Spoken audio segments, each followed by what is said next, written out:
Like, Do you need an extra mic? And then- Yeah. And then, well, we're not gonna, we got it. This works perfectly. Okay. Yep, right in front of them, so, okay, guess what? Ready to go. All right. So I'll put that in front of you, so we get that right. Okay. You just want to bang that hammer and say, I'm going to Once. call the meeting to order. Okay. Now we can do it. This meeting is called to order. We're going to call to order this regular city council meeting of April 7th, 2025. Please stand for the Pledge of Allegiance.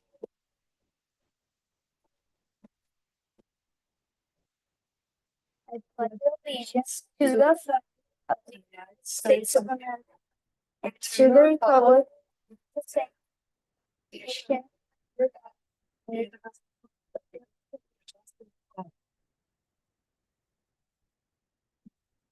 Thank you. Madam Clerk, may we have our roll call, please? Law, Present. Obolensky is absent. Chess. Here. Sakach. Here. Bogorod. Here. Nowak. Here. Thank you.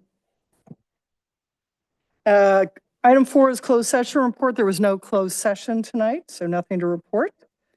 And item 5 is presentations. The first one is acknowledgement of Anton Bogorod as honorary mayor of the day, and we'll talk a little bit more about him later, which there's lots to tell, so we'll hold off and do that a little bit later. But right now, he's an 11-year-old at 5th grader at Sequoia Elementary School, and we'll talk to him about him a little bit more when we get to a little while later. Let's put it that way. Okay, now we'll go to Proclamation designing April 6th through April 12th, 2025 as Library Week. proclamation to read.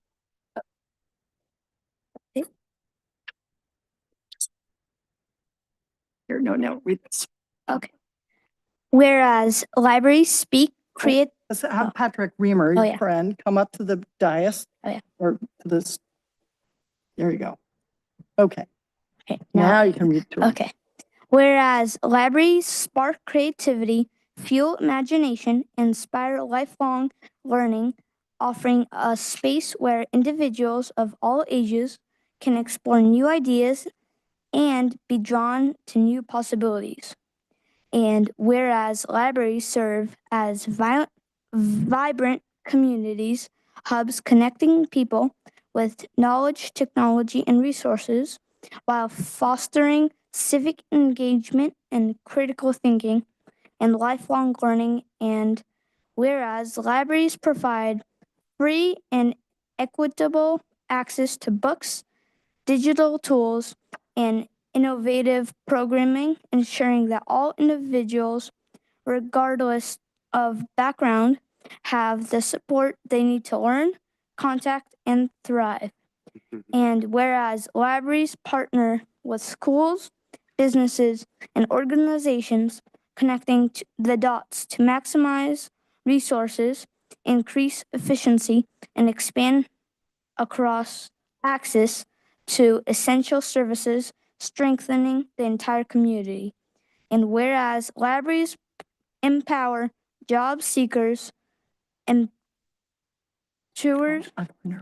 entrepreneurs, and lifelong learners by providing access to libraries, training, and opportunities that support career growth and economic success. And whereas libraries nurture young minds through story times, STEM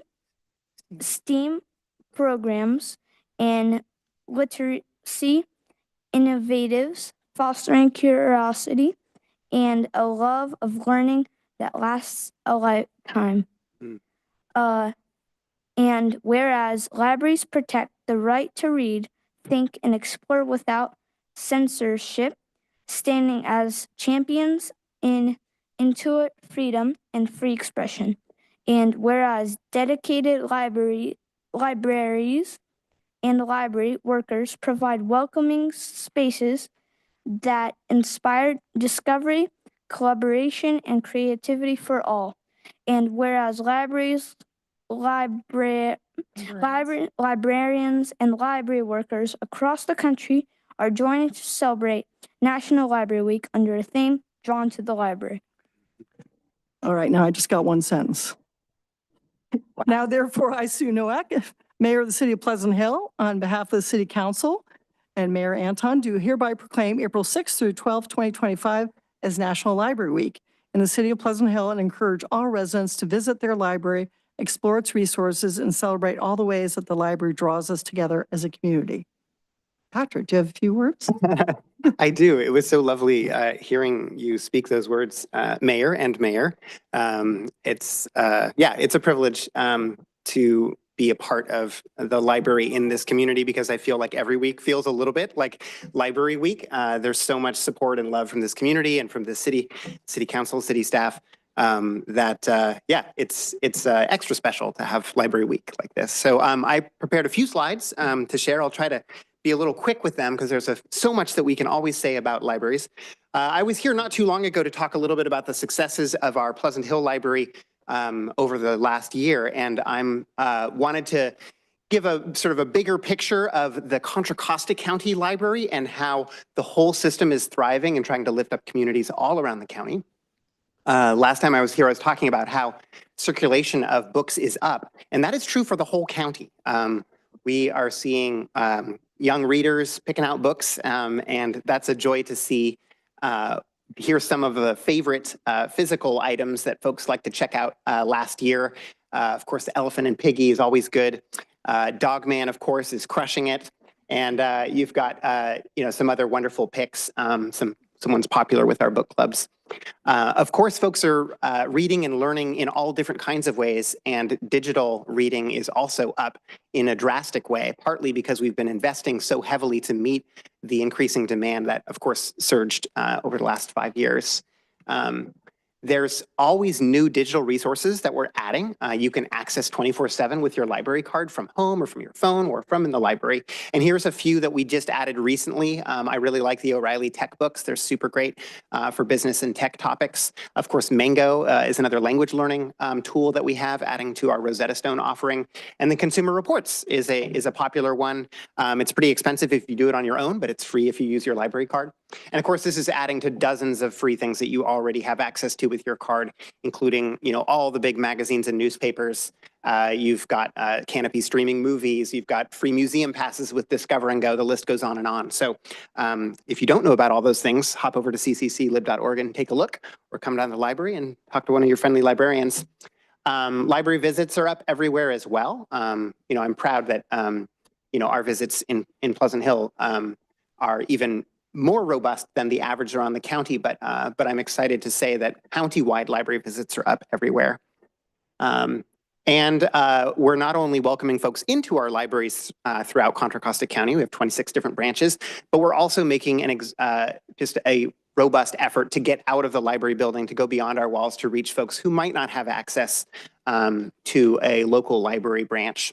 And so the Rolling Reader, which rolled out a year ago, has reached some new milestones, some really exciting connections being forged in communities that might not otherwise have access to library services like books and story times. At Pleasant Hill, my team and I have been doing a lot to get out of the building and really build stronger relationships with the schools. We just wrapped up our kindergarten countdown program where we gave out over 500 bags of early learning activities for kids at the preschool level to prepare them to get into school. And we've launched a library card drive at College Park High School. So we've been going out at least once a week over the last couple months to sign up hundreds of new cards for teens. Teens are really challenging to connect with the library sometimes. They're so busy with school and extracurriculars. If they don't live walking distance from the library, you might not see them. And so we're really proud of this effort to get cards into the hands of our high school students, and also to work with the new leadership at that school to really revitalize the library that they have on campus. So that's fun. Last couple months have been really active for us. We celebrated Black Children's Picture Book Week with Rebecca Walker, the daughter of Alice Walker, and she came and read her new picture book, which was so beautiful.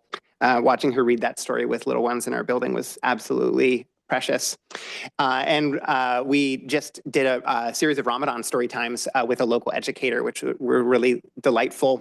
And we've got a Korean music and dance program that's coming up too. So I'm really excited about the ways we're celebrating different practices and backgrounds and experiences in our community.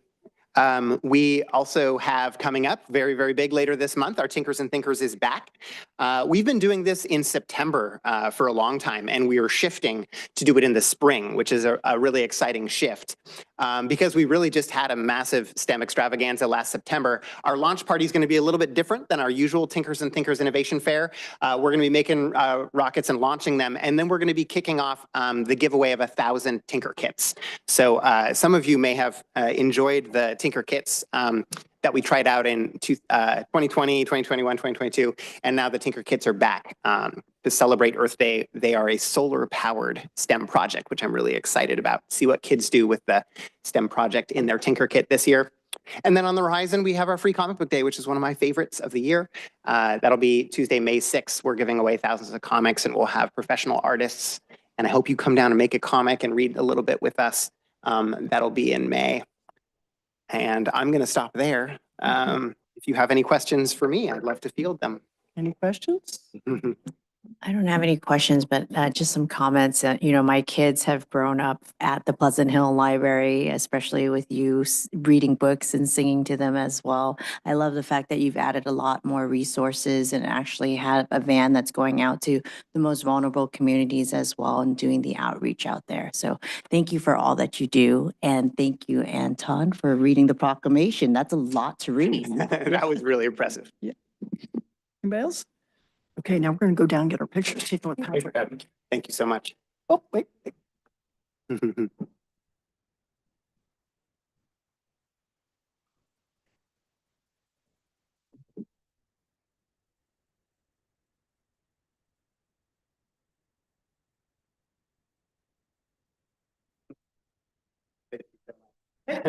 gonna do it.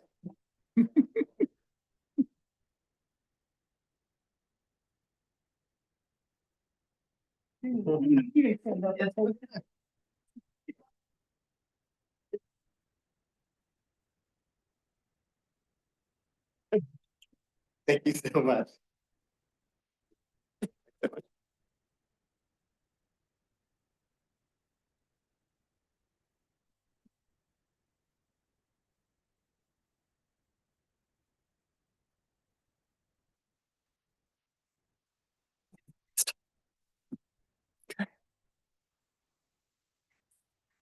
Is it for you?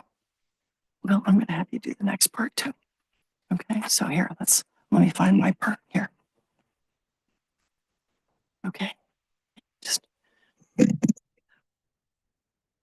Invite Zach Seal, Economic Development Manager, to the podium to give a presentation.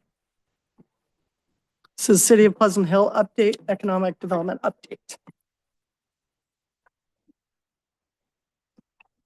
Good evening, mayors and city council. This is going to be a very seamless transition for me because I saw that my daughter was in the very last slide of the library presentation. Thank you, Patrick. So I'm just here to give a presentation on all things economic development in the city of Pleasant Hill. I'm going to talk a little bit about some new businesses that have recently opened, as well as some new businesses that have signed leases and we hope will be opening very soon. Also some key vacant buildings where we hope to fill with new businesses. And also give an update on some of the business support programs. That's our business retention that we do here at the city. And then just also talk about some special events and our economic development partnerships. I think this might be new. Okay. So the first business attraction effort I want to talk about is a downtown grocery store. So one of the things that we hear from the community as staff, and you probably hear all the time as council members, is, hey, wouldn't it be great if we had a downtown grocery store? So staff has been reaching out to a lot of the established grocery stores that you see on this graphic here. And the consistent message that we've been getting is that they think that Pleasant Hill is a great community, but our service area is oversaturated, according to them, with grocery stores, because although we don't actually have one within Pleasant Hill city limits, we are surrounded by a lot of different grocery stores. So the good news is that there is a subsector of grocery stores that is growing very rapidly, and also, and importantly, they are a little bit more flexible about locating in areas that are close to other grocery stores. And so that group of grocery stores are the specialty ethnic stores. And so staff kind of pivoted a little bit and started reaching out to them. And so with that in mind, keep your eyes on the yellow star, which represents downtown Pleasant Hill. And Osaka Marketplace has signed a lease for 15 years to go locate in the former Osh space next to Ross and Ulta in downtown. They're going to be taking up all 42,000 square feet of that space. So about 32,000 square feet is going to be a Japanese grocery store. The other 10,000 square feet is going to be a market hall. So they're going to convert what was the garden center area for the Osh space into a market hall with 5 what they're calling mini restaurants. So one of them will be a sushi restaurant, one will be ramen, and then there's 3 others. And so because they are both a grocery store and they're going to have some restaurants, they are referring to themselves as a grocerant. A what? A grocerant? A Like the- C, right? yes, very good. GROS. Oh, stop. So it's I both think exciting this is and both. corny at the same time. So one of the things that staff likes to do is we like to follow the direction of City Council. And so the City Council adopted the 2040 General Plan. And in that, there is an economic development element. And what's sort of interesting, if you look at the element very carefully, is that a lot of the economic development goals can kind of be divided up into 2 categories. One is, of course, revenue, bring more businesses to the city of Pleasant Hill to attract more revenue to pay for city services. But then also there's an emphasis on improving quality of life in terms of the type of businesses that we attract, the overall business mix in the city. And so one of the exciting things about Osaka Marketplace is that they're, reusing the former garden area. So that's kind of an innovative use of a space. And then also it's only their second grocery store. So they have one other location in Fremont. And what that means is that folks from all over the East Bay, the North Bay and beyond, we certainly hope are going to be coming into Pleasant Hill to go to this new grocery store. So we're really hoping for regional foot traffic to support our downtown businesses and also nearby businesses.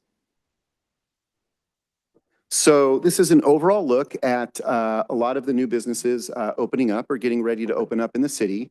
So a lot of folks are aware at this point, the Royale and Crumbs Restaurant have both opened at the intersection of Gregory Lane and Contra Costa County, and Contra Costa Boulevard. And so that's kind of exciting because we have so many great lunch and dinner spots in Pleasant Hill. But a lot of folks have said, hey, it would be nice if we had a few more breakfast options. So they're kind of filling a niche there a little bit. My Salon Suite is actually somewhat innovative. They are creating 38 individual spaces for personal care independent contractors. They're going to be locating in the building where Citibank used to be located on the first floor across from Jack's Restaurant. Starlight Dance Studio is moving into the first floor on Crescent Drive right next to the movie theater.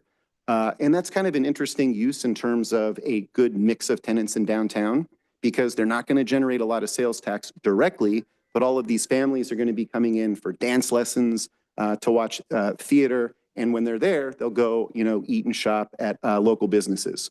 Osaka Marketplace, we talked about Cali Kid Burgers and Shakes. They're opening up in one of the spaces in the relatively recently renovated Diablo Valley Plaza. That's where Floor and Decor is. So that's their second location. They have one other location in Livermore. So that's pretty exciting. And then Isla Filipino Restaurant. They opened up about, at this point, maybe 6 months ago. So not super new, but they're on the north side of the city. And they also have a large banquet hall for any folks that want to have a party or a celebration at a restaurant. So we still have plenty of, vacant spaces and vacant lots that we're looking to fill. There's obviously the JCPenney building. That is the largest vacant building in the city. It is 65,000 square feet. It actually has about the same footprint as the Bed Bath & Beyond building, which is about half of the square footage, but it's actually a two-story building. So they've got a little over 30,000 square feet on each floor. It's a great location right off 680 Contra Costa Boulevard. The main challenge with that building is that there's a few years left on the original JCPenney ground lease. And so any tenant that comes in, needs to negotiate a deal both with the landlord and the property owner. The good news is that there have been some conversations taking place, so there may be some activity there soon. 234 Golf Club Road, that's right next to Cali Kid Burgers and also Los Panchos. That's kind of a key space only because it is the last and final tenant space to be leased out in the Diablo Valley Plaza after their renovation. So that's pretty exciting. The Rasputin Music Building, great location right at the corner of Taylor and Contra Costa Boulevard.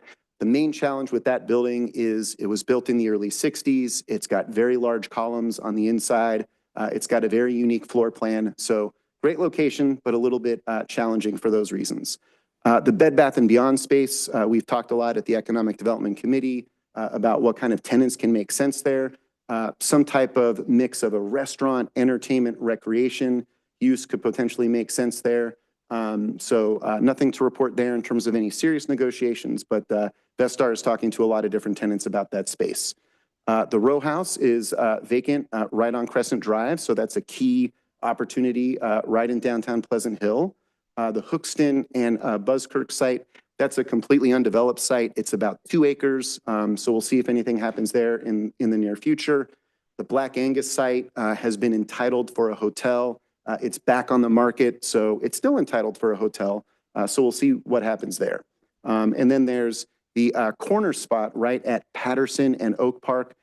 Excellent location, right on the corner of a real, buzzing neighborhood. But of course, it's a very small parcel. It's only about 1/4 or 1/3 of an acre. So a lot of times at the Economic Development Committee, we kind of talk overall about, hey, what is the vacancy rate if you look at the entire city? How does it compare to the county? So our vacancy rate right now is about 6.8%, a little bit less than the county, but a little bit higher than the state. What's interesting, though, is that if you parse out just the JCPenney and the Bed Bath & Beyond buildings, our vacancy rate goes all the way down to 3.1%. So those 2 buildings account for 45% of our total vacancy in terms of square footage. And then you can also see that our office vacancy rate is higher than retail, but it's actually lower than the county by a somewhat significant percentage. And our office buildings are very important because a lot of those workers then support all of the retail businesses and help them to be successful. So moving on to the programs that we provide for our existing businesses. The $500,000 ARPA allocation for business programs has been fully spent. And so this is the breakdown. We spent about $208,000 on the PERKS program. We spent a little bit more on the technical assistance grant program. And then we had a couple of event sponsorships that we used as well. That's the Art, Wine, and Music Festival and the East Bay International Jewish Film Festival that we sponsored with ARPA funds. So one of those programs was the website and social media grant program. The goal there was really to build up the technical capacity of our businesses to help them succeed in the long term. So we just help businesses out with website improvement, the creation of online content, graphic design, professional photos, anything that was technical that could help benefit our local businesses. We gave them a $7,500 grant, and a total of 42 of them applied for the program and then actually moved forward and did the technical assistance work and ultimately got reimbursed by the city. And as you can see, the personal care services, that category received the most grants, but overall a pretty good spread among the 3 eligible categories of businesses. The program was successful, and so as a result, we continued the program after the ARPA funds had been spent through the general fund.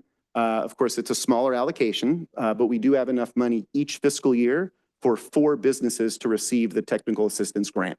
So far this fiscal year, we've already reimbursed 2. We have 2 others that are currently doing the work, and then if and when they finish, they would submit for reimbursement.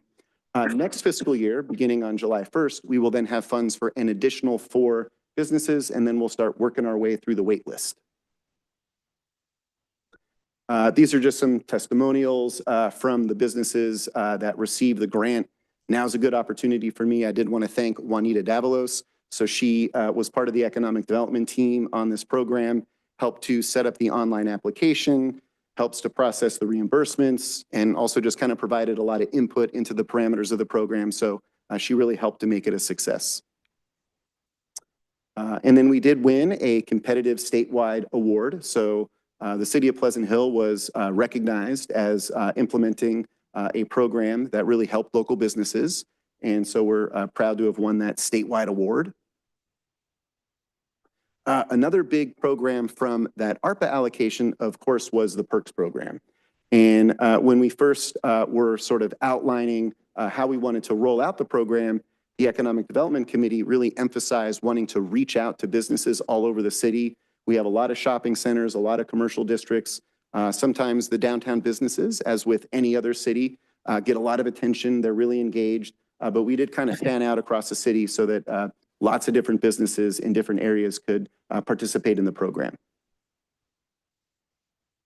And so along with the Technical Assistance Grant Program, the PERKS program, obviously the direct benefit is the funding and the assistance to help our local businesses.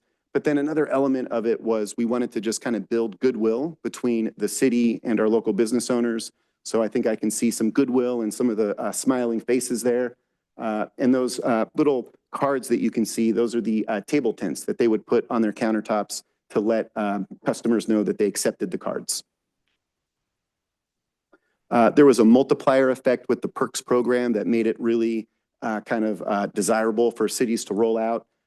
So in total, there were $477,000 of PERKS cards that were sold and that folks were able to redeem at local businesses. But of that amount, because in order to get the bonus card, you had to use your own funds to buy the initial card, the city actually only spent $154,000 on the bonus cards to leverage all of that spending power that could then be spent at our 71 participating PERKS businesses.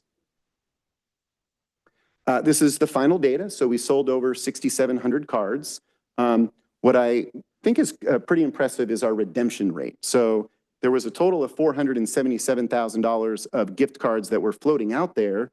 Of that amount, a full 93% of the amount were actually redeemed, which means they walked into a business, they spent the e-gift card at the business. So we're happy with the redemption rate.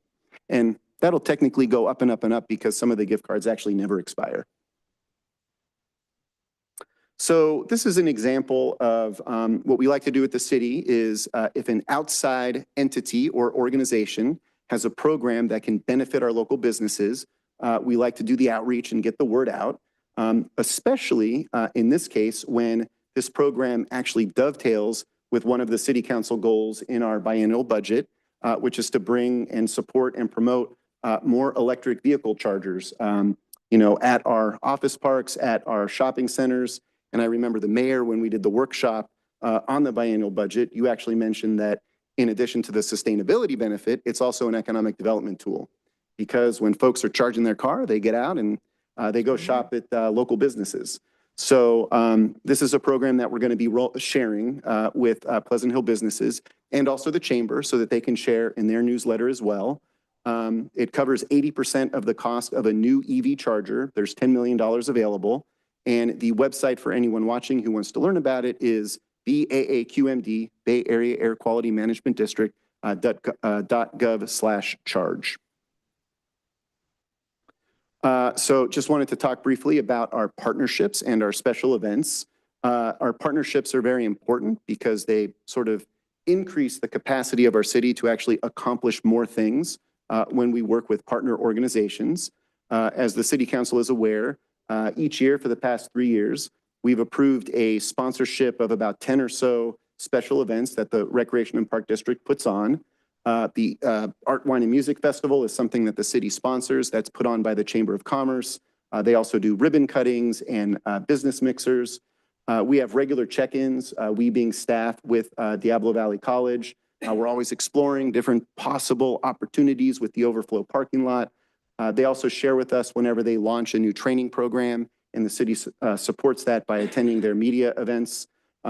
Visit Pleasant Hill, the city is a board member on the Visit Pleasant Hill board, and we work with each other to promote and market the city overall, as well as individual businesses. And then downtown Pleasant Hill, they manage the downtown shopping center. So we work with them to coordinate special events and fill some of the downtown tenant spaces. So just wanted to briefly mention some events that we have taking place either now or very soon. So Off the Grid is back. They had for the past several years operated on Wednesdays. They've made a day change to Thursdays. They just had their first event last year. It was very well attended, so it was good to see that people weren't too confused. Last week, sorry. They had their first event last week on Thursday. They've got their second event this week, and so it was very well attended. They are doing something a little bit new this year. They are trying to bring community partners to their event each week, and then they want to give them a booth to help spread the word about their organization. And last week, they're trying to add more family activities, so they had a photo booth at last week's event. Then on Fridays, on the first and third Friday of each month, beginning in May, we are going to have in Pleasant Hill a night market. And so this is going to be at the Diablo Valley Plaza Shopping Center and also Chilpancingo Park. It's somewhat similar to Off the Grid, except that there's going to be more of an emphasis on retail vendors. So there's going to be a lot of different businesses that are selling merchandise, and then they also will have some food that they're going to be selling under pop-ups, and then a lot of family activities. So the first event is going to be March 2nd, so very early next month, right around the corner. May 2nd. May. Sorry. We'll keep you on the straight and narrow. March and May. Thank you. I appreciate it. So early May 2nd. And then we have a ways to go, but we really hope that in May of 2026, and that is the correct year, May of next year, we hope to roll out a farmer's market in downtown Pleasant Hill. So it will be operated by the Contra Costa Certified Farmers Market. And so they will be coming to the Economic Development Committee. They're going to be sharing the types of vendors that they want to bring to the event. And then we would follow up with the City Council for your approval and your input. So some exciting events to look forward to. And so that concludes my presentation, and I'm happy to answer any questions. Great. First, let me just really thank you for, I know your persistence on getting Osaka Marketplace here was phenomenal, as I hear. So we really appreciate that, because that building has been standing empty for so long, and I'm tired of the pickleball suggestions and things like that. So very, very glad that you could do that. Also thrilled to see the results from the Pleasant Hill Perks and the technical assistance grants. I mean, those were really important to bring back our economy after the pandemic. And so really glad to see those were so successful. So appreciate all the efforts in that as well. So thank you. Anybody Thank you. else? Comments? Yep. Actually, question, Danny. I was really pleasantly surprised to see a 15-year lease signed. I mean, I think that underscores the confidence they have in the community. Is that kind of a norm? I don't pretend to know grocery leases very well, but I mean, is that a standard 15-year? And usually between 7 and 15 years is the norm. So right in there. It's the upper end of the range. Yeah, that's good. Okay, that was it. Thank you. So I'd also like to thank you I'm very excited about Osaka Market and conversations in the community. Everybody is very excited. So thank you for all your work on that. I was curious if the commercial space, the occupancy rates, does that include our light industrial space? So the rates that I showed you are just retail and office. There's also industrial vacancy rates as well. That would be a different category. Okay. Do we have figures on those? We do. I don't know what they are offhand, but I can get them. Okay, great. Thank you. Councilmember Law? Wanted to add one last comment and also a question as well. So thank you for being able to move our economic workforce development and getting the Osaka, grocerant here for the next 15 years. But I had a question about the technical assistance. You mentioned that earlier that 4 businesses per fiscal year will be able to continue that opportunity. Does that mean that we set aside 30,000 per Yeah. year? Yeah, so 4 is the minimum because we do have $30,000 in the general fund. Occasionally, a business will utilize less than the 7,500, so that money goes back into the pot. Also, sometimes a business will be approved for a grant, but then they don't actually do the work. So then that money again returns back to the pot. So occasionally we can offer the grant to more than 4 businesses, but ultimately we have $30,000 to provide them. And then just one follow-up question. How are we outreaching to these businesses about the technical assistance program? So we do it in a few different ways. One is we have an email list that comes in through businesses applying for their business license. We also like to write every once in a while a blurb about the program in the Outlook newsletter that gets mailed to every residence in Pleasant Hill. We also utilize the chamber and also visit Pleasant Hill. So sometimes on their social media or their online newsletters, they'll get the word out. And then when I'm just out talking to businesses, I'll mention it. I will also mention that our business license division, in particular, Wendy and Maria, whenever a lot of businesses actually apply for their business licenses online, but when they come in person, Wendy and Maria will talk to them about the program and show them a flyer. So we've gotten a lot of applications that way as well. That's great. I hope that more businesses will tap into the technical assistance since the funds are there and we're able to help them move their business forward. So yeah, thank you. Thank you, Zach. Thank you, Mayor. Okay, now it's my time to introduce Anton. Or actually, I'm going to have Anton speak for himself because I'm having a lovely dinner with him. He's very well spoken. And so instead of me asking questions, I told Anton that he was going to speak about himself. But if he ran short, then I was going to have to ask questions. So maybe you'd like to introduce your family first before you talk about yourself. Okay. So there's my mom, Yulia, and then my brother, Nikolai, my dad, Igor, and my little sister, Katya. I'm 11 years old. I'm in 5th grade. I go to Sequoia Elementary School. I like math and reading. I speak Chinese, Russian, English. Yeah. I used to speak Spanish, but I got it. Versus my one. Um, What color belt are you in? Oh, I do Taekwondo, and I'm a brown belt. I did gymnastics for 4 years. I play guitar and piano and clarinet. I asked him what he did with his free time, and he said like 2 hours on the weekend, so it wasn't much. I also I'm part of Boy Scouts. I just had my bridging ceremony from Cub Scouts a month ago or so. He's going to become an Eagle Scout if he has free time, right? If I do, I guess. And on the normal side, he plays video games. We realized that my son, who's 23, and Anton have played together. He said, "What's your son's, what do you call it, tagline?" And I said, "Cheese Man 22. He's like, "Oh my God, he killed me last week." And I thought, yeah, so that was, I'm going to have to chat with my son later on. But that was a very, very amusing part of dinner tonight. So Yeah, anyway. that was true. He obviously does a lot, very accomplished.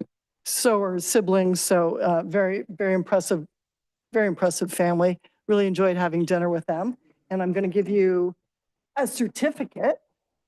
Let's see, where's yours? We'll go down and have our pictures taken too. It's It's a certificate for you. ooh la la. Very nice. And then I got a bag of some goodies. Sunglasses. A gavel, you can use at home. And there's a Pleasant Hill blanket, anyway, and a pen, so you got all sorts of stuff. Cool. So let's go down, we'll get our picture taken. No, the blanket's in here. Oh. Not that one, that's the one we all use when we get cold.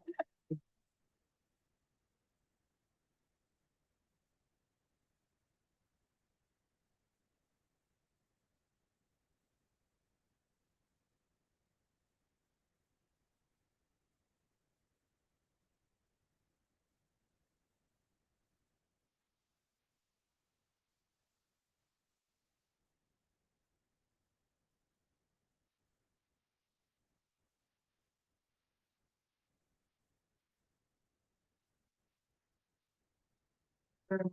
You did a fantastic job. Come back anytime and read those. Yeah.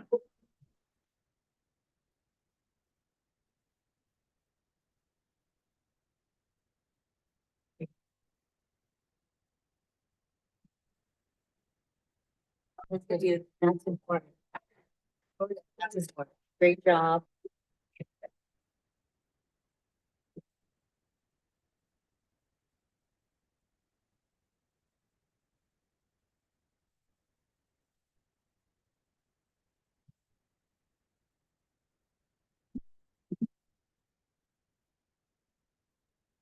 Okay.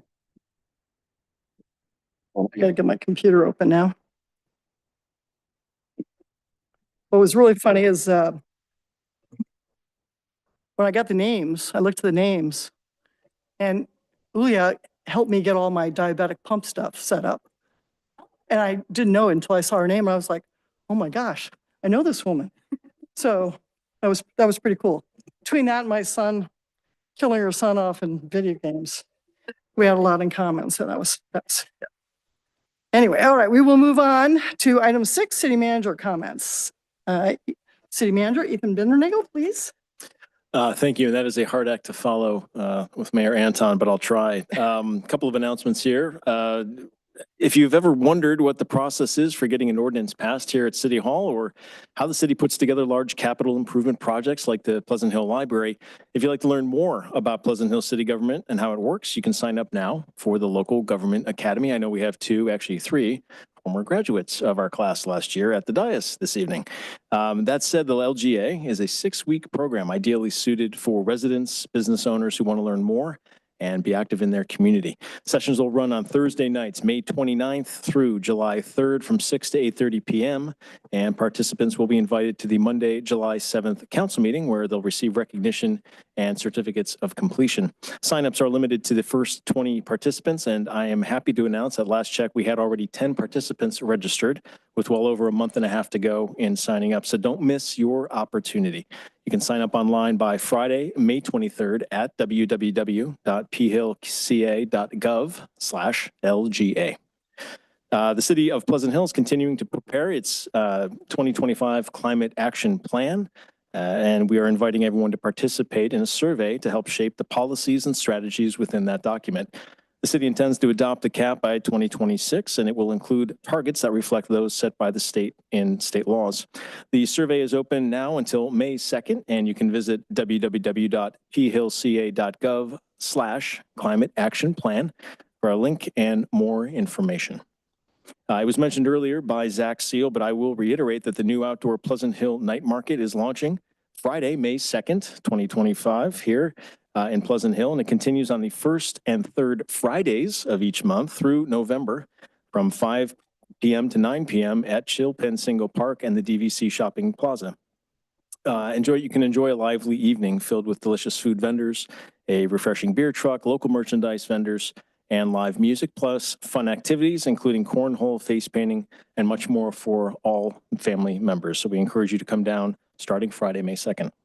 Lastly, I'd like to announce that in May, coming up next month, the city's building division will be participating in the 45th Annual Building Safety Month, which is a worldwide campaign presented by the International Code Council. This year's campaign, Game On, encourages people to get involved in all aspects of building safety and addresses how building safety impacts everyone on a personal, local, and global level. Pleasant Hill's celebration of Building Safety Month will include material available at City Hall and through outreach efforts at Off the Grid food truck events in May. We'll also be hosting a virtual career event with Diablo Valley College to encourage the next generation of code professionals. To learn more about Building Safety Month, go to www.buildingsafetymonth.org, or you can join the conversation on social media using the hashtag #BuildingSafety365. That concludes my announcements. Happy to yield any questions. Any questions, comments? No? Okay, thank you. We'll now move on to council announcements and reports. 7.1 is reports from council members on meetings or conferences attended at city expense. I guess were there just two of us at the mayor's conference hosted in the city of Clayton on April 3rd. You were starting your birthday early, probably? But you weren't. I know. You I were was at still the mayor's working. conference. Zach and I share a birthday out last Friday, so.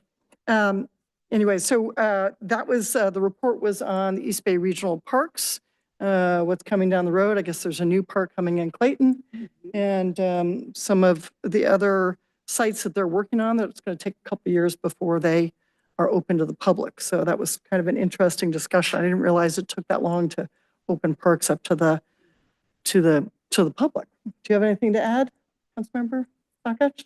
No? Okay. Any other meetings attended at city expense? I had the opportunity to attend the first East Bay Innovations Award that was presented by the East Bay Economic Development Alliance that was held at the Oakland Scottish Rite Center. I think Zach and I was there as well as Andre too, right?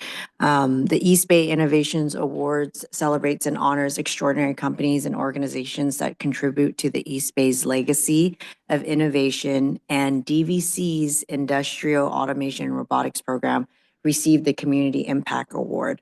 And the Food Bank of Contra Costa and Solano received the Legacy Award. And I also attended the Pleasant Hill Police Department swearing in and recognition award ceremony. The police department held a badge pinning ceremony to welcome 3 new officers as well as 2 new dispatchers to our Pleasant Hill community, as well as honoring Amanda Carroll as Employee of the Year and Brett Botello as Officer of the Year. So that was really nice to see family and also welcome new community members into Pleasant Hill. So thank you. Any other meetings attended at city expense?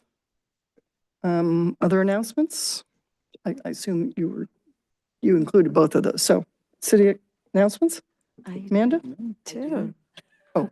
Oh. The Pleasant Hill swearing in. I thought it was, okay, Do you want me to go ahead. Okay. Yeah, so I attended Gregory Garden's Boots and Bling auction dinner, which was a great time. And then the next day I went to Strandwood's World of Color auction dinner, also very fun. And then I went to Pleasant Hill Elementary School to observe their walk and roll program on a Wednesday morning. Was a great program. They have 5th graders involved in scanning folks in that walk and ride. I've had a lot of parties to attend. I also went to the Pleasant Hill Baseball Association's poker tournament, where I lost I didn't play, but my husband lost badly. Maybe I shouldn't call him out like that.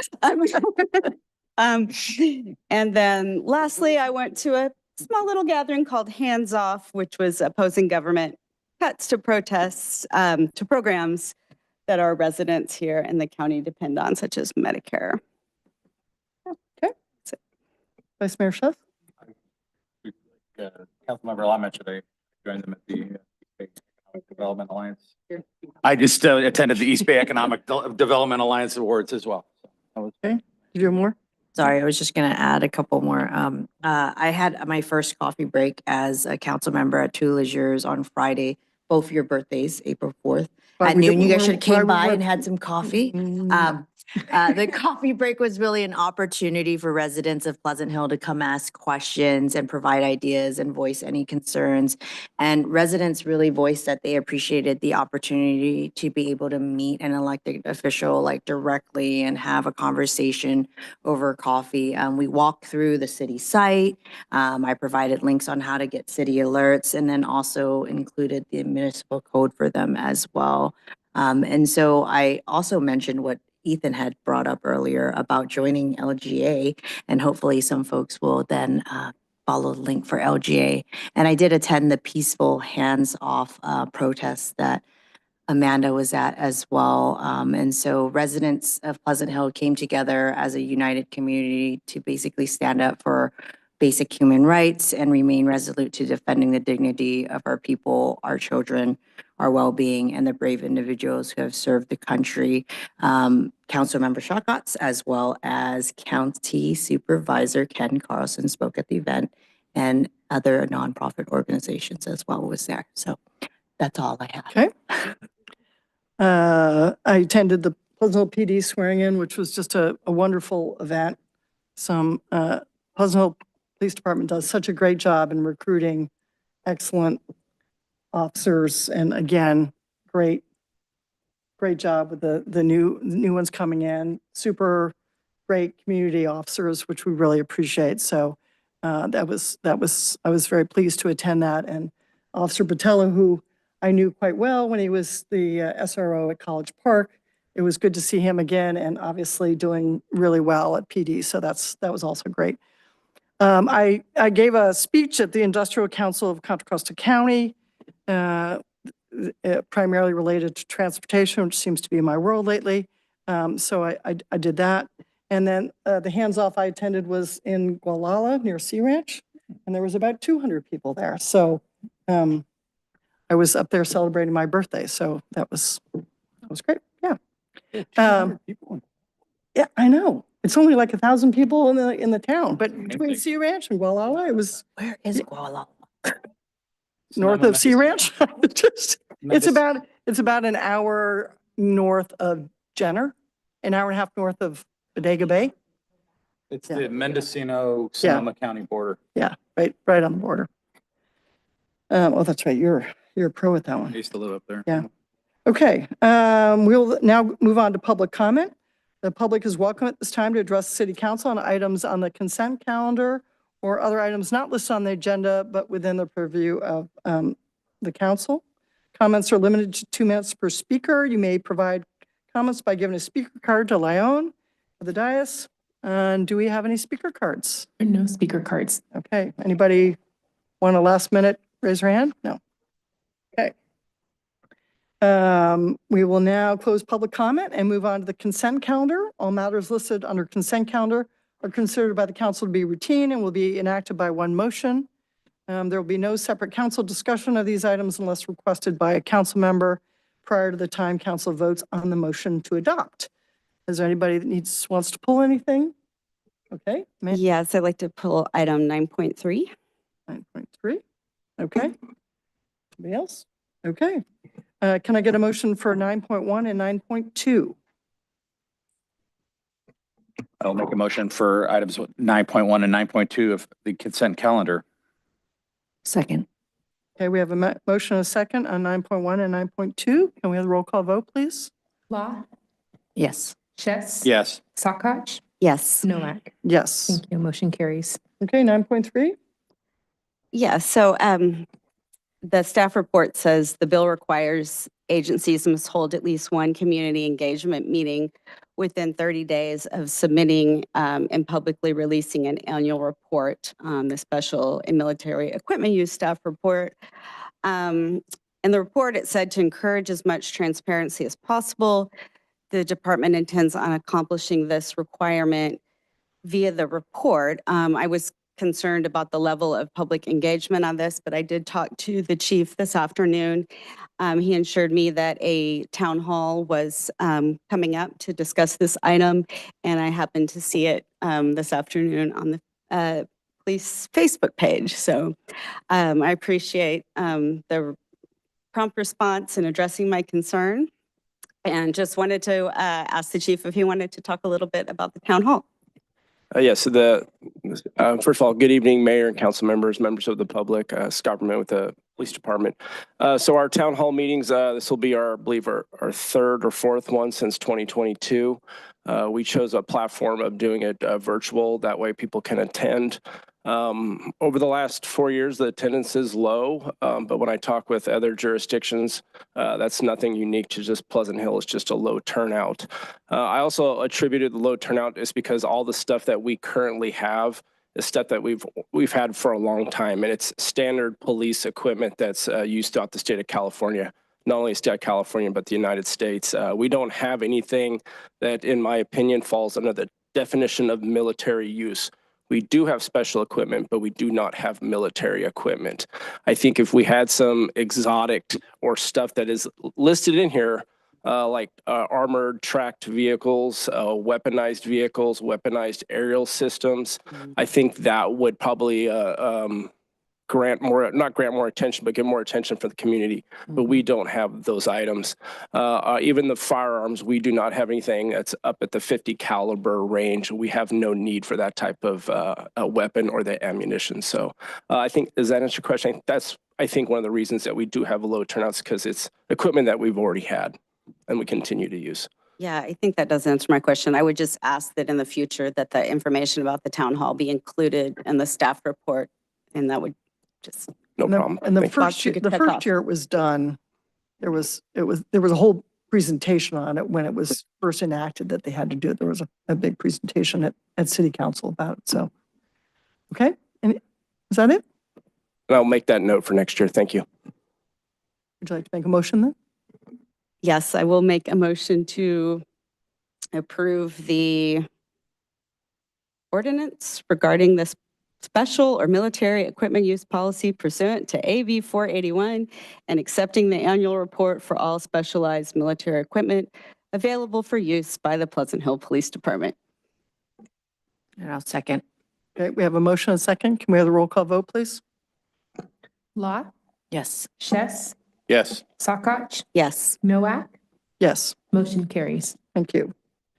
We'll now move on to item 10.1, which is to adopt a resolution approving continued participation in the Stormwater Pollution Management Utility District and authorizing the Contra Costa County Flood Control and Water Conservation District to adopt the fiscal year 2025-2026 Stormwater Utility Area, come on up, area fee for the city of Pleasant Hill.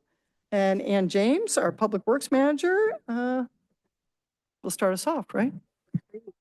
I was walking slow because Uh-oh. that was a Hold up. long mouthful. Hold up. Oh, Oh, there I we wanted are. to make sure we were still going. Oh, Good evening, Mayor Nowak, council members. hold up. We all set? Larry? All right. We used to, oh, No, it's okay. are you sure?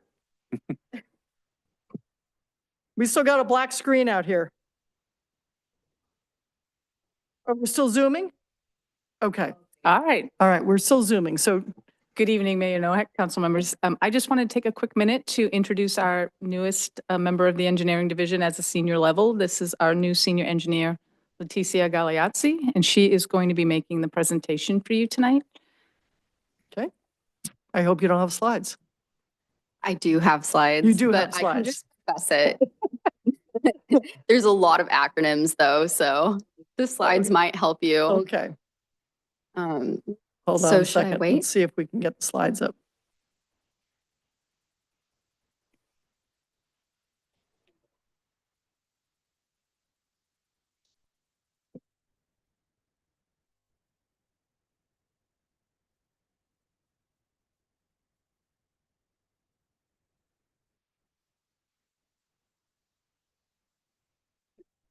No, this isn't, oh, okay. Madam Mayor, if I may, it stands to reason that, of course, this is happening. Ling is on vacation, spring break, and so all the gremlins decided to come out this evening. So thank you to them. Appreciate that. Ling is our Chief Information Technology Officer and Chief troubleshooter. and Chief Troubleshooter. Nope.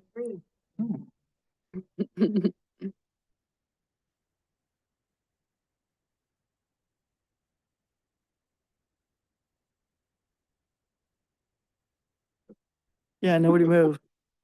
Nobody breathe. Okay, can we get slides up?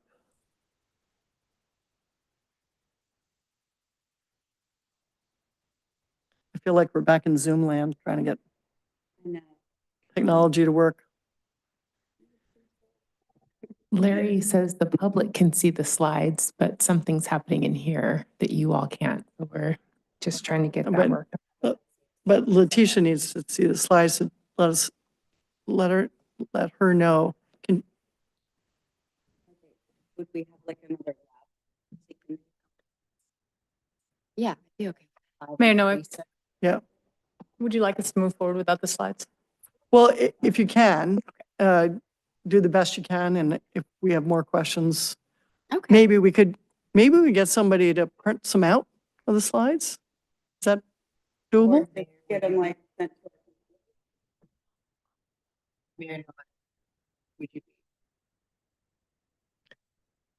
I can proceed without the slides for now and then email you the slides to the city manager after the meeting today, if that would help. Well, I'm just wondering if we need the slides to help us understand what you're telling us. That's my only concern.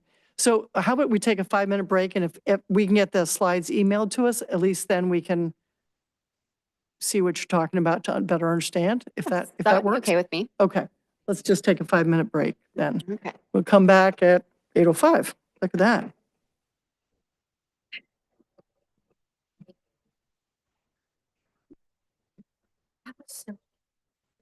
Here's- I was like, how do you? It's like, kept going. Like, I'm thinking Russian, Chinese. He grew up with, the point of I was thinking of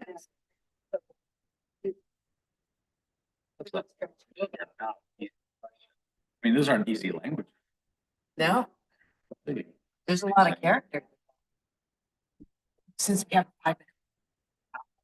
There's a lot of characters. A lot of characters.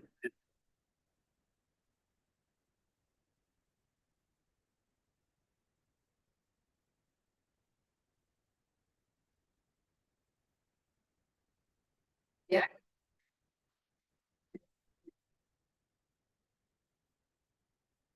Yeah.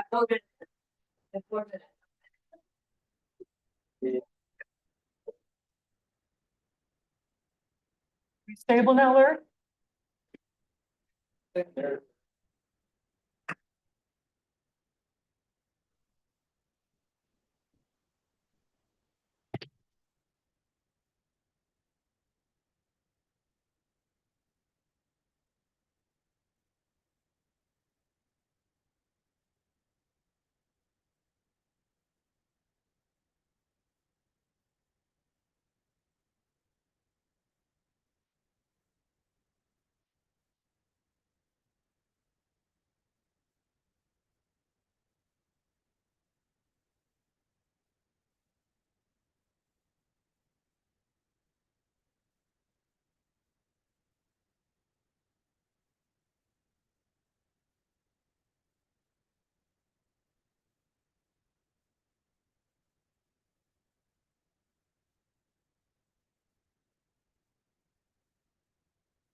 Yeah, if I can get Zach back.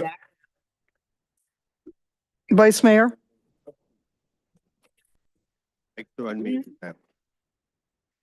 Oh, okay.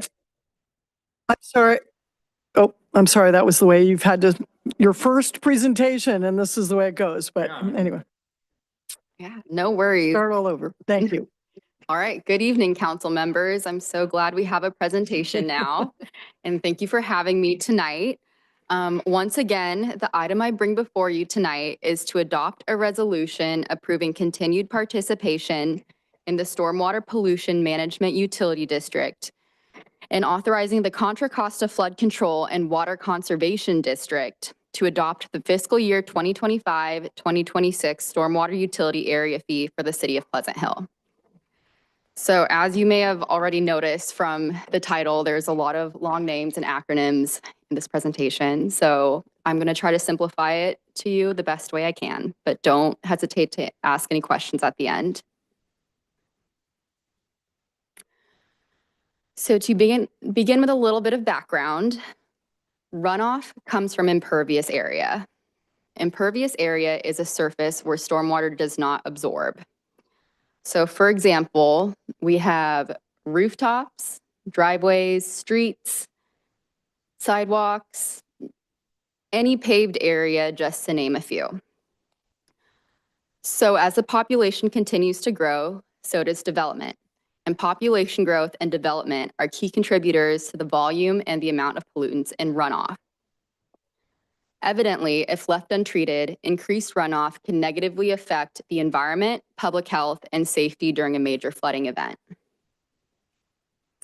As a part of the Clean Water Act, the San Francisco Regional Water Quality Control Board issued the first California Municipal Stormwater National Pollutant Discharge Elimination System, also known as the NPDES permit, in 1989.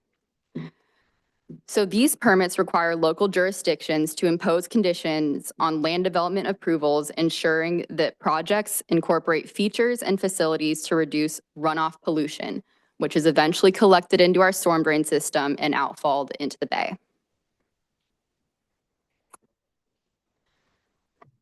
In 1993, the City Council authorized the Flood Control District to establish the Stormwater Pollution Management Utility District under the Stormwater Utility Area Agreement, also known as the SUA. So every year, the city must set the SUA rate by May to continue their participation. The SUA rate is determined based on the equivalent runoff unit, also known as the ERU, which represents the amount of runoff generated by a single family home. Other properties are assessed based on their impervious area expressed as a multiple of 1 ERU. The rate in Pleasant Hill maintains to be $30 per ERU and has been such since 2001. These fees are collected through the property tax roll and then managed by the Flood Control District. So now I want to get a little bit into what these revenues go towards. So as you can see, the city of Pleasant Hill maintains a pretty extensive drainage network. This consists of structures and V-ditches, approximately 150 miles of storm drain pipe, flood control channels, and creeks. A portion of the revenue from this SUA is allocated toward maintaining this vital infrastructure. Now, the remainder of this revenue is used to provide funding for the ongoing implementation of mandated local and countywide NPDES permit requirements. So now there's a subsection of the NPDES permit, which is another acronym that I'm going to provide for you.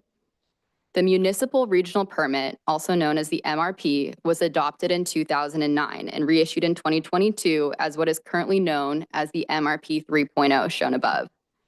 This introduced enhanced requirements, including but not limited to illicit discharge control, which is where residents report illicit discharge and city staff needs to educate and inform our residents about how to properly control their stormwater. Another portion of this MRP has been public outreach and education, which this presentation will serve.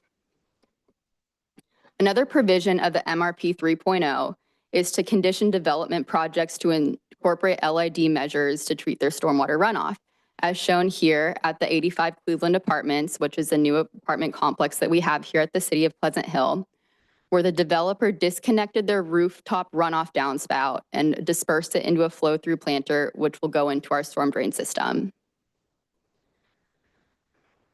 Another provision is to retrofit existing storm drain infrastructure into green stormwater infrastructure, also known as the GI retrofit. We are currently performing this at the Contra Costa Boulevard intersection with Taylor Boulevard. So this landscape planter here is at the southwest corner, and what formerly used to just be landscape is now getting converted into a bioretention. So the stormwater from a high trash generating street, Contra Costa Boulevard, is now getting dispersed and treated by a bioretention planter.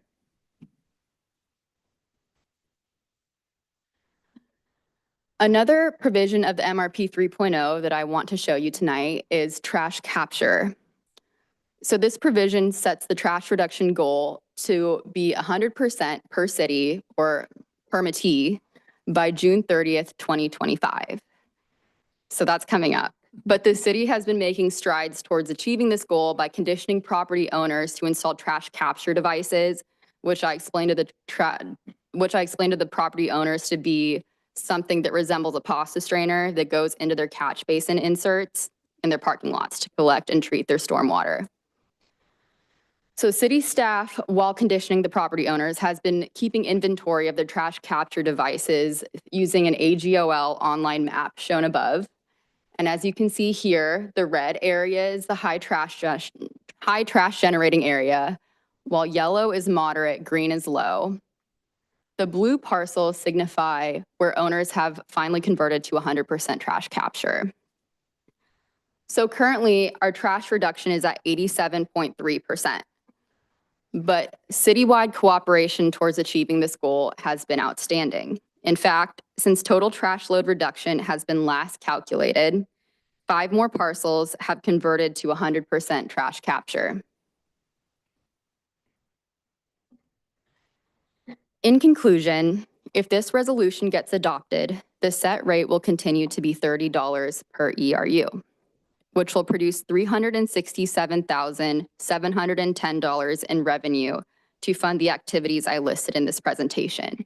And just for a little recap, it will be used towards maintaining stormwater infrastructure and creek maintenance, as well as satisfying the provisions of the NPDES permit, also known as MRP 3.0.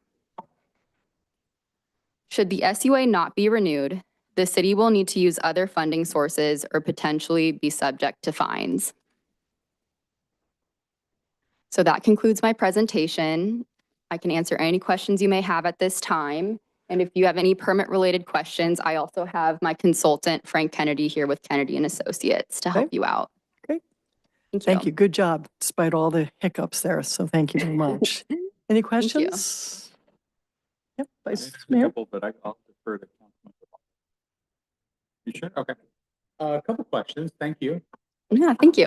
Yeah, thank you. Everybody, Yeah. everybody's Well, you mic know what was it shut is. off You during know the what it break, is. so. I'm used to this one. Yeah, thank you. Appreciate it. I know that in our Recreation and Park District, they have in their park, especially Pleasant Oaks Park, they have like a bioswale.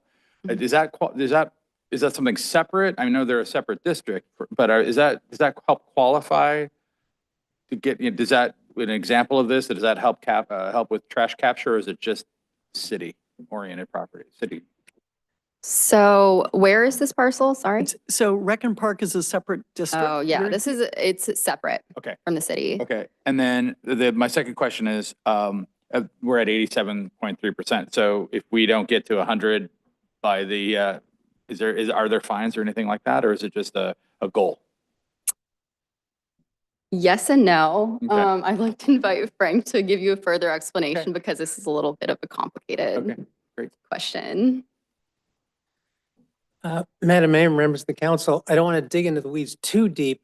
It is part of a very serious discussion that all of the permittees in Contra Costa County, and in fact, all of the programs in the San Francisco Bay Area are going to have with the water board. They came up with new criteria about 4 years into the permit term, which we all felt was probably unjustified and unreasonable. And so we are all working on technical documents to present to the water board to say, here's what we can do, and here's all of the things we have done to date. And you need to take recognition of that. The water board is concerned about getting caught in backsliding provisions. Well, what we're trying to demonstrate to them is what they've asked us to do is not possible. It's just not possible. So we're working on a discussion with the water board to present to them to let them know that what we have done, all the good things that we have done and the accomplishments we've made. We're working on a database from 2002. So that is our baseline. So we've reduced the trash levels 87% here in Pleasant Hill from what it was in 2002. That's an enormous achievement. And we want to make sure the water board appreciates and understands that. Presumably, a lot of other cities are in the same position as we are. I can't imagine there are that many that are close to 100%. I think everybody is in exactly the same position.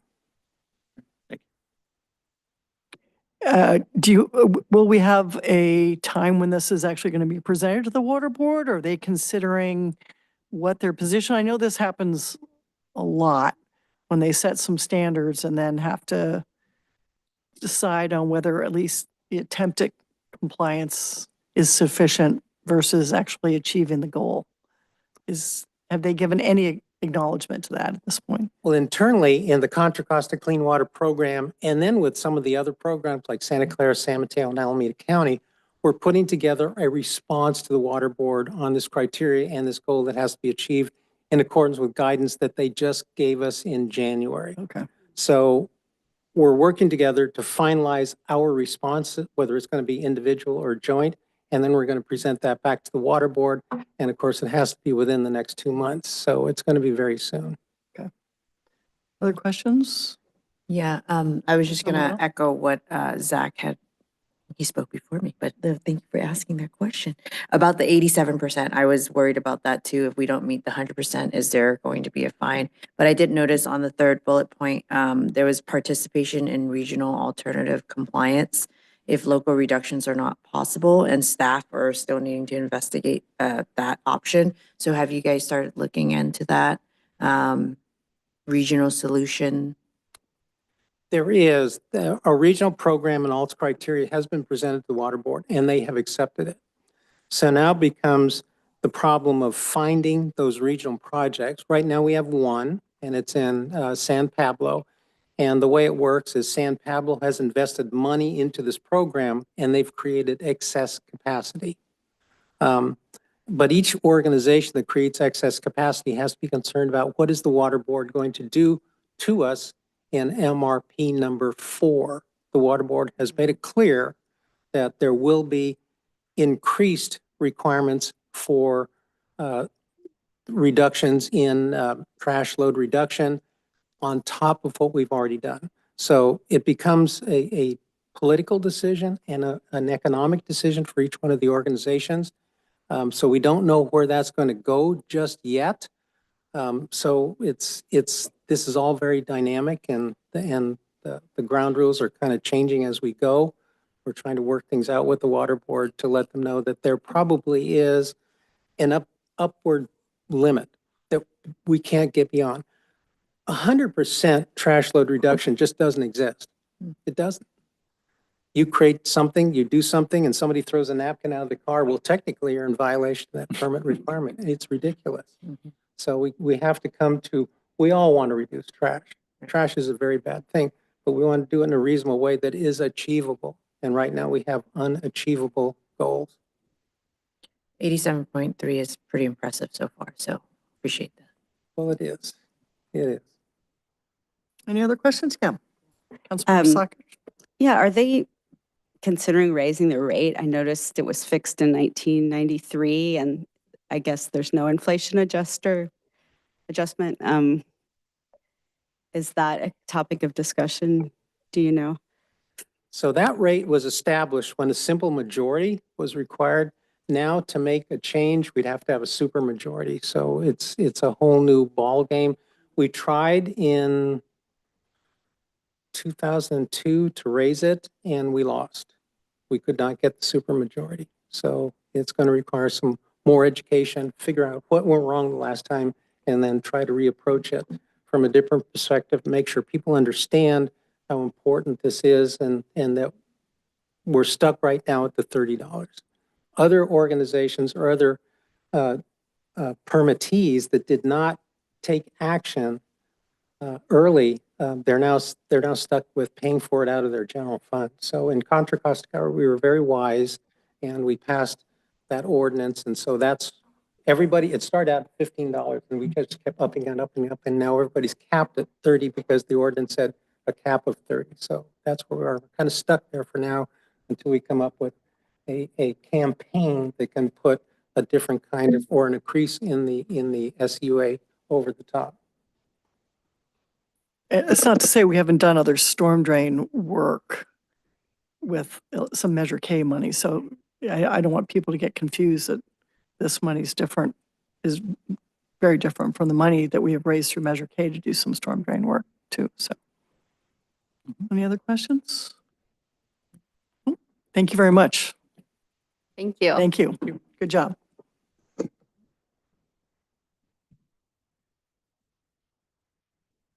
Okay. Is there any public comment on this? There are no public comment cards. Thank you. Do I have a motion? Yeah, motion to approve and adopt 10.2 adoption resolution number 25, repealing and replacing resolution 3318. We're on 10.1. Oh, sorry, 10.1. That's what I'm saying. Sorry. What are you reading? 10.1, approving continued participation. Let's start all over. Okay, motion to approve 10.1, adopt resolution number -25, approving continued participation in a stormwater pollution management utility district and authorizing the Contra Costa County Flood Control and Water Conservation District to adopt the fiscal year 2025-26 stormwater utility area fee for the city of Pleasant Hill. Mm-hmm. That's why I usually just say so moved, but I will second that. well, you did. I will third that and suggest Anton come back to read these. That's a good thought. Okay, may we have the roll call vote, please? Law. Yes. Chess. Yes. Sakach. Yes. Noack. Yes. Motion carries. All right, thank you. Now we'll move on to 10.2, which is to adopt a resolution repealing and replacing Resolution 3318 regarding the 2017 Contra Costa Hazard Mitigation Plan update and adopting the 2024 Contra Costa County Hazard Mitigation Plan, Volume 1 in the City of Pleasant Hills Annex in Volume 2. Somebody's got to work on these descriptions. I was just thinking that when I walked up. So, and yeah, exactly. So moved. Ann James, Public Works Manager, back up to the podium. Good evening, Mayor Noack, council members. My name is Ann James. I'm the Public Works Director for the City of Pleasant Hill. And the purpose of this item is for you to consider a resolution of the City Council to adopt the 2024 Contra Costa County Hazard Mitigation Plan. Like Mayor Noack said, we adopt this every 5 years. The last one was by resolution number 3318 in 2017. 5 years has passed, and it's time for us to adopt this resolution again. One of the biggest keys about adopting this resolution is it enables us to be eligible for FEMA funds in case of a disaster. If we don't adopt it, that's one of the big ripple effects of not adopting the plan. Since 2005, we have been partnering with the Contra Costa County and local jurisdictions to do a regional outreach for the hazard mitigation plan. Volume 1 is the general plan, and then we are only adopting the Pleasant Hill Annex, not the other 39 jurisdictions that partnered with us for this event. So just really quick, what is mitigation? Sustained action taken to reduce or eliminate long-term risk to life and property. That is basically summing up this whole document in one sentence. 5 phases of emergency management in any order that you want to take them wherever we jump in: prevention, preparedness, response, recovery, and mitigation.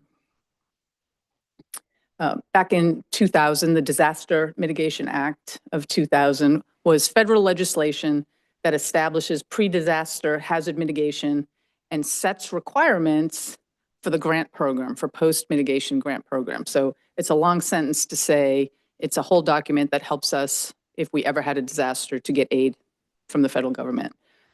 We partner with Contra Costa County, not just municipalities, but lots of special agencies as well. We create this uniform initial document. It has to be updated every 5 years, and FEMA has to approve it. And that did happen. FEMA's already approved our annex as well as the document. Some of the provisions, I hate to use the word reward, but encourages and rewards local and state pre-disaster planning. It integrates state and local planning. But one of the real big things here is it results in faster and more allocations of funding in case of a disaster. There's already a plan in place for how the funds will be allocated. And there's specific requirements that have to be in our plan. There's a risk assessment, there's public outreach, there's a process for update, formal review from the state and from FEMA. And like I said, that already happened. And then documentation of acceptance by the community. That is you tonight, right? Accepting the document. I just want to circle back to public outreach. There was a huge public outreach component. New this year was an online form where people could actually go into the Pleasant Hill Annex, just click on it. I live in Pleasant Hill. It would take you right to our annex and you could read all of it and provide your comments directly to the county.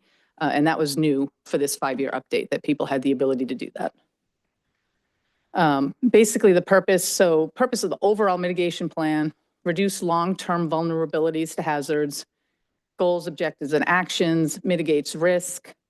But for the City of Pleasant Hill Annex, part of the 2024 Contra Costa County Hazard Mitigation Plan update, it actually provides specific hazard mitigations for our city, right, in our plan. And it just supplements the information in the volume 1. It's just a little extra for what's important to Pleasant Hill.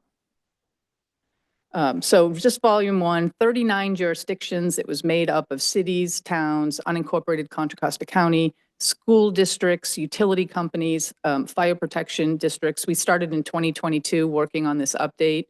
I want to thank the police department and planning. They were instrumental in helping us pull this whole document together to get it across the finish line with FEMA and with Cal EOS, as well as Contra Costa County, who all had to approve it before I could bring it before you tonight. Our annex, right? The annex provides additional information just for Pleasant Hill. It focuses on hazard risk in Pleasant Hill, mitigation strategies that are important to us in Pleasant Hill. New in this 5-year update is they took a hard look at our vulnerable community and population for how we're going to get the help and resources that we need to our underserved members of our community. And that was a new big piece of the annex this year. Well, sorry, not this year, this plan.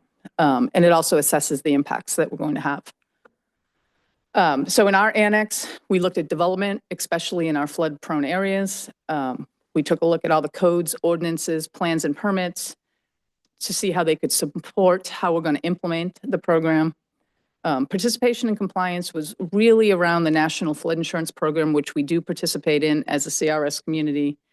It does take a hot minute look at the technical capability of staff. Do we have the ability to accurately identify hazards? If not, do we need to go out, hire a consultant to put together a plan? We did a lot of public outreach and education around this document, particularly, like I said, in our underserved communities, and we will continue to do that through our EOC and all the other outreach we do if we're having any sort of emergency. This is the big one, right? Fiscal ability to fund the hazard mitigation projects. That is where approving this document comes into play, where we also could be eligible for federal funds for pre-mitigation, right? That's also part of this whole plan. And then at the end, we do hazard risk ranking, and we update and prioritize the HMP matrix. And then we also keep a historical natural event record annually so people can come back and look. If you came into the engineering division, you could see our record of flooding, records of all sorts of things that we keep in there if people wanted to come in and see. So both volume 1 and volume 2 for Pleasant Hill, the top 4 hazards: earthquake, severe weather, flooding, and wildfire, right? So any earthquake related incident would be one of our top abilities to mitigate it would be through the EOC. When we have severe weather, we work closely with the police department, public services center, and actually Contra Costa County to look at the severe weather. Where is the flooding going to be? When is it going to be worse? In our flood-prone areas in Pleasant Hill, we work with the National Flood Insurance Program to provide all the resources that they need. And then wildfire in Pleasant Hill, we do have a very robust weed abatement program working with Confire, working with our residents to maintain not only our property, but help residents with their own properties. So in the plan, and I'm not going to read all 27, but in the plan, there's 27 identified action items, which is actually the same number that we had in 2017, but we actually finished 2, they dropped off, and we have 2 new ones for this new plan. 15 are ongoing, 6 in progress, 4 aren't yet started, and the 2 new ones, like I said. And those are always continuously being worked on, looked at, reviewed. I guess that's the end. I guess that's the end. Surprise. I guess in closing, I'll say that it's an important document for our city, especially with wildfires, with the flooding that we experience.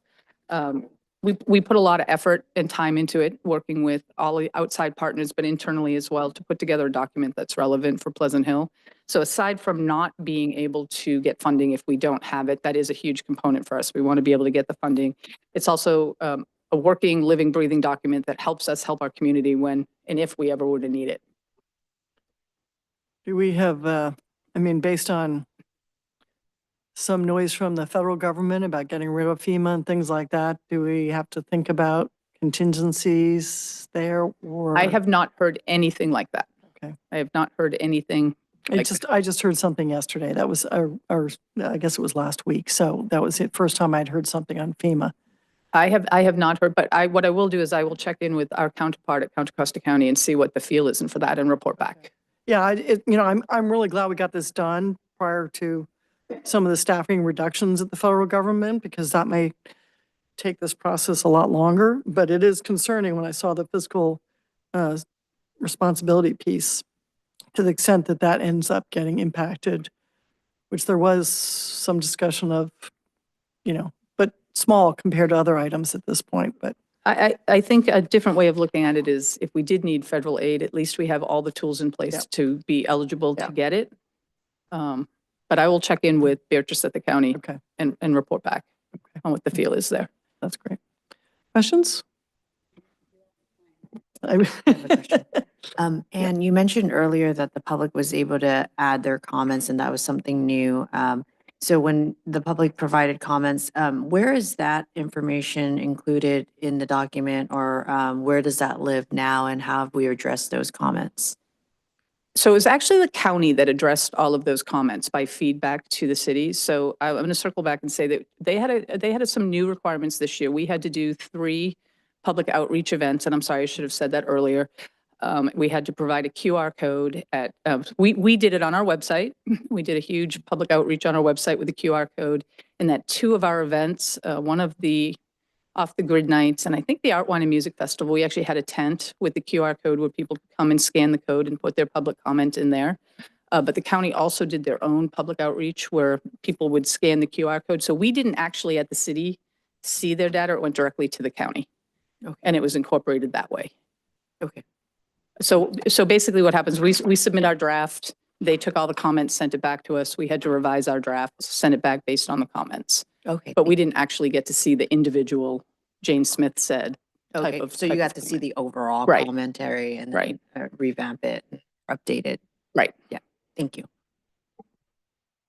Anything else? Okay, thank you, Ann. Thank you. Public comment. There are no public comment cards. Okay. Then any other additional comments from council members? Okay, can I get a motion? I'll try get motion to move 10.2. Excellent job. I will second that succinct motion. We have the roll call vote on that succinct motion? Law, Yes. Chess, Yes. Sakach, Yes. Noack, Yes, motion carries. thank you. All right, we'll move on to 10.3, public hearing to introduce ordinance amending section 18.20.095 of the Pleasant Hill Municipal Code accessory dwelling unit and find the ordinance exempt from the provisions of CEQA. Andrew Shiflett, hello. Thank you. I'm learning my slow walk from Ann. Mayor Nowak and the council, I'm here to talk about our ADU ordinance amendment. And I'll start with the presentation. So the proposal before you this evening is to make modifications to comply with recent changes to state law and also to the city zoning ordinance. A quick background. In 2024, California, the state of California approved an assembly bill and a state bill that both amended the existing ADU state law. And as a note, all California ADU ordinances must comply with state law. Otherwise, local jurisdictions' ordinances could become null and void. In 2024, the city of Pleasant Hill approved new mixed-use zoning districts. And so the ordinance also reflects some of the new provisions based on those new zoning districts. We'll talk about that a little more. And finally, in February 2025, the PC reviewed this ADU ordinance amendment and proposed the council to adopt it. A couple key amendments that I wanted to point out. One was adding a definition for the term livable space. Livable space comes up when they talk about multifamily ADUs, how you can convert portions of a multifamily structure that are not used as livable space. And so it came to question what a livable space was, hence the new definition in our ordinance. Limited detached on multifamily lot. So there's a couple changes here. Now on a multifamily lot, you are allowed up to 8 detached ADUs as long as their quantity of detached ADUs does not exceed the number of primary dwelling units on the lot. So if it's a 6-unit multifamily structure, you're limited to 6 detached ADUs. And finally, we've added provisions related to setbacks, lot coverage, and landscaping for our some multifamily zone districts and our mixed-use zone districts. And the reason we're doing this is that any provisions that we apply to ADUs have to be within the ADU ordinance. We can't go outside of that chapter to other chapters of our ordinance. So we look at the ADU ordinance when we need to apply those provisions. And to wrap things up, my conclusion, my recommendation is that the council conduct a public hearing, receive public input, and adopt the proposed ordinance amendment. Thank you. Thank you. I just had, well, one question statement. I think you sort of addressed it, but we've got the setbacks for some of the new zoning.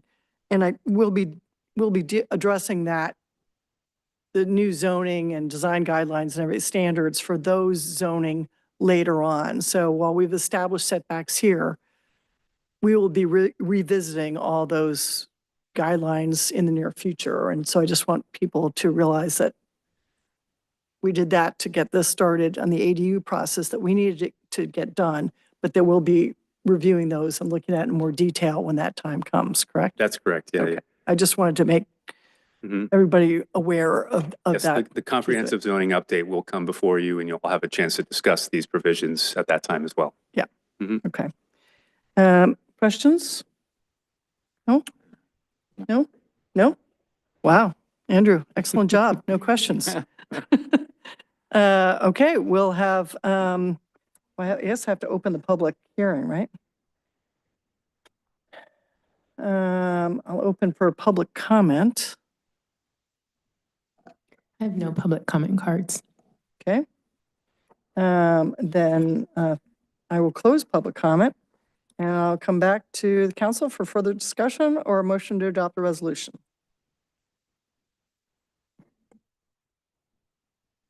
Anybody want to try it? Motion to adopt the resolution, move 10.3. There you go. We got the hang of this. We're good. I will second that. Okay. We have a motion and a second. Can we have a roll call vote, please? Law, Yes. Chess, Yes. Sockotch, Yes. Nowak, Yes. motion carries. Thank you. Thank you, Andrew. Thank you. If I may, Yes. I just want to point out that this is introduction of an ordinance. Right. Introduction. So we'll be revisiting Yes. this. Yeah, so there'll be a second Yeah, reading. we'll have a second time. Okay. With that, we're on item 11, which is adjournment. There being no further business, this meeting is adjourned to a regular city council meeting scheduled for Monday, April 21st, 2025. Thank you and good night.